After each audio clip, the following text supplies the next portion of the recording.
Cette chronique vous est présentée par Toyo Tires, en collaboration avec Desharnais, le connaisseur, membre du réseau .S. Chez Desharnais, la mécanique, les pneus, on connaît ça.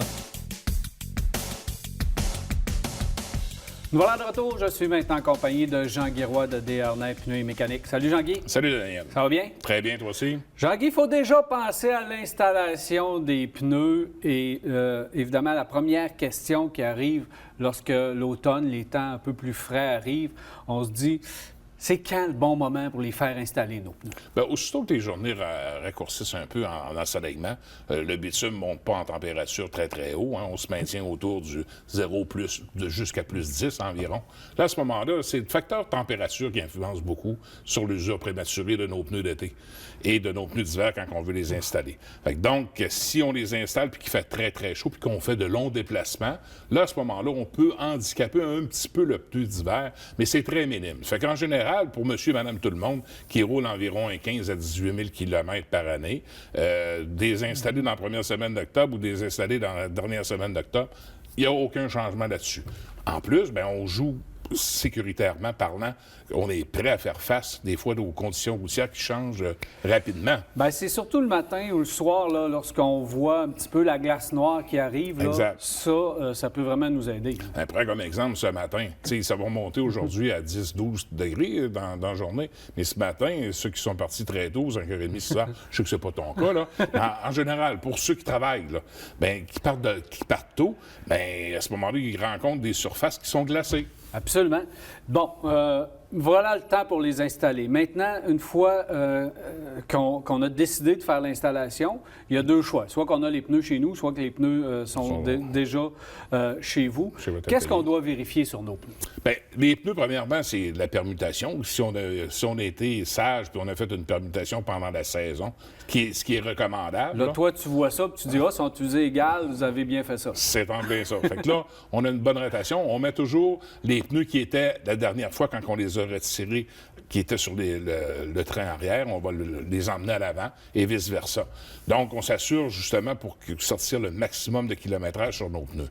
Là, il y a le fameux phénomène qui revient de plus en plus dans le marché, que on a des pneus de compromis, là, des pneus hybrides qu'on appelle, qui essayent de déjouer la fameuse loi qu'on s'est donnée en 2008, et que c'est des pneus qui sont moins bons en été puis moins bons en hiver. Donc, on est on ne fait pas faire face aux bonnes réalités d'hiver parce qu'on n'a pas le bon pneumatique. Fait que c'est des compromis qui sont un petit peu questionnables. Les pneus que tu parles, c'est les pneus avec le fameux pictogramme, le retour, si on veut dire, des 4 saisons. Ouais, c'est un peu le retour des 4 saisons qui sont homologués pour l'hiver. C'est l'idée originale que les manufacturiers de pneus ont trouvée pour contourner la fameuse loi on s'était doté pour que, justement, qu'on était sécuritaire et que qu'est-ce qu'on rencontre sur la route, qu'on croise sur le chemin, mais que lui aussi, qu'on soit sûr qu'il soit sécuritaire pour pas qu'on l'aille trop proche devant notre pare-brise. Fait que donc, c'est cette tendance qu'on rencontre dans le marché fait en sorte que le consommateur qui ne fait pas beaucoup de kilométrage va être tenté d'aller là pour justement rouler pour éviter un changement de pneus. Un changement de pneus, mais en même temps, c'est pas économique. Parce que si tu roules avec un ensemble de pneus pour l'été puis un ensemble de pneus pour l'hiver, tu gardes ton véhicule 4 à 5 ans en moyenne, bien à ce moment-là, tu traverses les saisons sécuritairement et ça ne t'a pas coûté plus cher en bout de ligne. Et si on parle environnement... C'est une fausse économie, une fausse impression d'économie. Fausse impression d'économie. Et en plus, si on parle environnement, bien, on va être obligé de remplacer des pneus qui sont pas nécessairement finis, hors d'usage, et qu'à ce moment-là, on va les enlever... Parce qu'il va être encore bon l'été, mais plus bon l'hiver. Vraiment. Et voilà. Fait que donc, à ce moment-là, on va les enlever prématurément. Donc, pour l'environnement, ça a un impact également. Ça fait que si on pense vert un peu, moindrement, on c'est mieux de s'équiper d'un bon set pour l'été, un bon set pour l'hiver, puis à ce moment-là, on est capable de faire face aux réalités de la vie. Parfait pour ceux qui s'en vont dans le sud. Oui, c'est un compromis pour ceux qui s'en vont dans le sud, effectivement. Mais encore là, tu sais, c'est pas le bon pneu. Tu sais, il va user prématurément, justement, dans le sud, à chaleur. Fait que, tu sais, c'est pas quelque chose d'intéressant. J'ai des consommateurs qui en ont fait l'usage, qui en ont fait l'essai, il y a 2 ans, 3 ans, et ces pneus-là ont été décevants comme résultat, comme performance, comme durabilité. Donc, c'est pas des achats qui sont intéressants. Sur nos pneus d'hiver, le niveau d'usure, qu'est-ce qu'on doit vérifier? Niveau d'usure, évidemment, visuel du pneu. Oui, bien, que la semelle soit égale aussi. Parce que des fois, on a une usure prématurée sur les épaulements ou sur la bande centrale du pneu. Ça fait en sorte qu'on a des problèmes aussi de stabilité. Quand on est sur des pavés glacés, pavés mouillés ou de la gadoue qu'on appelle, mais à ce moment-là, on n'a pas beaucoup de stabilité, surtout sur les épaulements. L'épaulement sur un pneu, c'est crucial. C'est ça qui va nous donner la stabilité et la tenue de route latérale. Donc, si nos épaulements sont usés le moindrement, ou un manque de permutation qu'il y aura eu, et les pneus avant, on sait qu'ils ont une tendance à user plus fréquemment parce qu'ils sont très sollicités, parce que la conduite est là aussi, et le poids du véhicule. Donc, à ce moment-là, c'est plus dangereux à ce moment-là.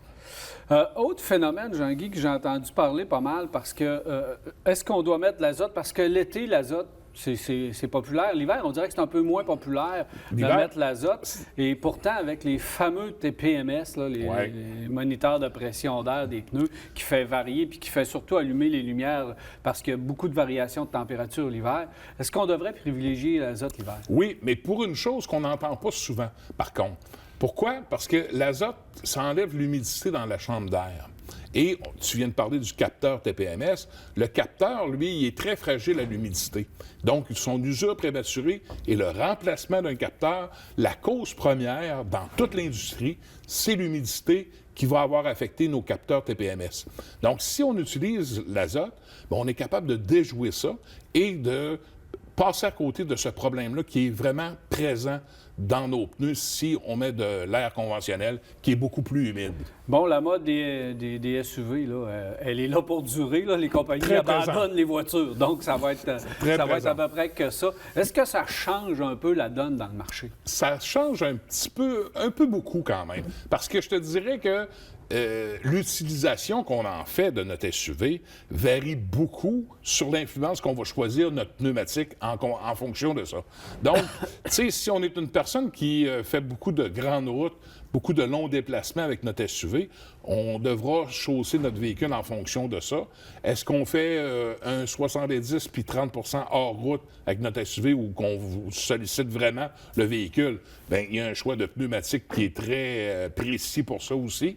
Est-ce qu'on est vraiment en milieu rural, milieu urbain? Qu'est-ce qu'on fait avec notre SUV? Parce que vu que, comme tu le mentionnes, puis tu as entièrement raison, le SUV est très présent dans le parc automobile, bien, les manufacturiers de pneus, en général, se sont bien adaptés à ça, puis ils nous ont sorti des pneus HT, qu'on appelle Highway Traction. On a des all-terrain, AT. Après ça, on a des modes terrain, MT. Donc, on est capable de cibler le pneu en fonction de l'utilisation que le consommateur va faire de son véhicule. Jean-Guy, justement, au cours des prochaines semaines, on va s'y attarder. On va parler de ces fameux SUV et du reste du marché. Donc, on va voir quoi à peu près là, au cours des prochaines semaines? Bien, on va voir le choix de caoutchouc parce que de plus en plus, puis je le remarque de plus en plus également de commentaires de consommateurs, c'est que les véhicules avec les dimensions de pneus qui sortent d'origine, les conversions pour l'hiver, ça devient un incontournable. Parce qu'on sort nos véhicules de plus en plus, tu le sais, t'en essaies tous les semaines, des véhicules. Bon, bien, de plus en plus, les semelles s'élargissent et les profils diminuent. Donc, ça, c'est une tendance très présente dans le marché. Et qu'est-ce que ça fait? En hiver, ça vaut 0 plus 0 dans la neige et sur la glace. Donc, il faut convertir ces dimensions-là, s'acheter des jantes avec un diamètre un petit peu plus petit, parce que maintenant, avec la grosseur des freins, le système de freins qu'on équipe nos véhicules, on dirait que plus qu'on sort nos véhicules, plus qu'on grossit le diamètre des disques de frein. Mais ça nous limite un peu sur le changement de jantes de roue. Mais il faut convertir le plus possible. Conversion, on va en parler. Parce que c'est important que notre poids soit réparti sur une moins grande surface pour l'efficacité de freinage et la stabilité. Donc, on va voir tout ça et en plus des manufacturiers, des nouveautés. Oui, on va faire le tour du... On a travaillé fort chez les manufacturiers de pneus pour sortir faire le tour du catalogue. Et s'adapter, on va faire le tour de tout ça. Oui. Et Jean-Guy aussi, tu restes avec nous. Oui. À la fin de l'émission, tu vas répondre aux questions parce qu'il y a des gens qui ont posé des questions, fait que tu restes avec nous. Avec plaisir. Parfait. Alors, M. Jean-Guy Roy de Desharnais Pneus et Mécanique, il reste avec nous. Si vous avez des questions pour Jean-Guy, vous pouvez me les poser, vous les envoyer, puis lors de la prochaine visite, on va lui poser à Jean-Guy. Donc, toujours le fun qui reste et qui puisse répondre à vos questions. 670-9078, poste 230 ou encore virage@tmac.tv ou via notre Facebook. C'est les façons de nous poser des questions pour Jean-Guy et autres. On s'arrête et au retour, les nouvelles avec Marc Bouchard.